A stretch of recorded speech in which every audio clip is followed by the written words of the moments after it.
Sharif, on behalf of the fellowship and on behalf of 20 leadership team members and our board of trustees and the city of Philadelphia, we like to take this moment to thank you, to congratulate you for your great accomplishments, whether it be advocating for the rights of families at schools, or advocating with the State Department, U.S. Department of Education, or speaking in France on behalf of immigrants.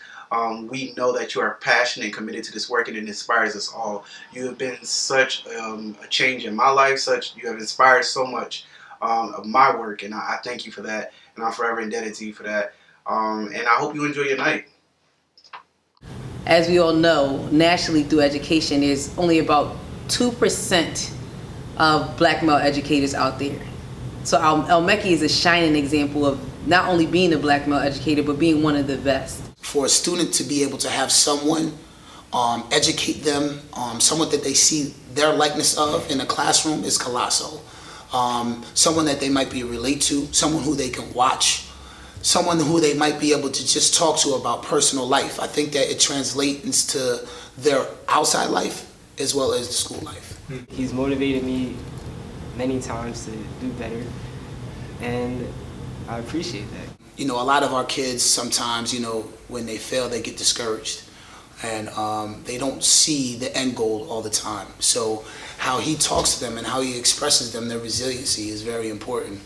Just, you know, see it through, all the way through to the end. It's not a sprint, it's a marathon. Well, I have 3 sisters that went through mastery, and I just feel that Mr. El-Mekki has been a great help.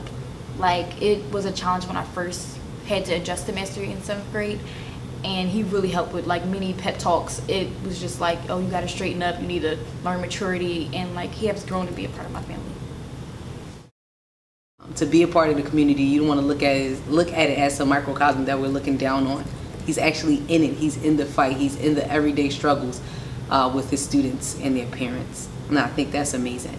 Sharif is always talking about the community.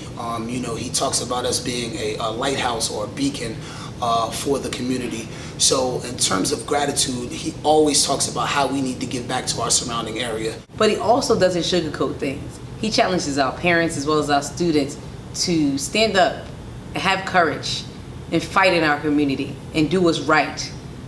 He's challenging our young men to be strong young men. And, you know, we are definitely working in schools and we are teaching young people, but they are not helpless. They are not victims. They are not, you know, walking tragedies and walking traumas. They are whole human beings who have, and we believe, like just as much of a shot at a future as everyone else. So El-Mekki's really big at empowering young people and not making them feel like because of their lack of privilege, they are just weak and they are powerless. There's times during the high school year where you like feel like you're not doing well enough, but he was always that motivation to help you do better. So, you know, we're both very focused on grit. And grit is just being able to be resilient. And that's what our missions do. I think the importance of part of it is being okay with struggling and trying again. And having praise and being grateful for the people who help you out. So those are the things that I think, how they match up. He knows at times people look at black and brown children and feel like they just can't do it, they just can't succeed, or they just can't be educated. He does not subscribe to that notion. El-Mekki believes in high achievement as well as high support. He sets the bar extremely high for our students, which then in turn means he sets it extremely high for our staff. We always look to El-Mekki to kind of just refocus us, to allow us time to pause and remember why we're doing what we're doing when it gets rough. If we can get the community involved, education is going to increase. If they can understand why they are here in this building and how we can give back to community, then that changes everything. It changes a lot. It's not just about us, it's about the entire, you know, city of Philadelphia. Mastery is a great school, and Mr. El-Mekki is the best principal in the city of Philadelphia.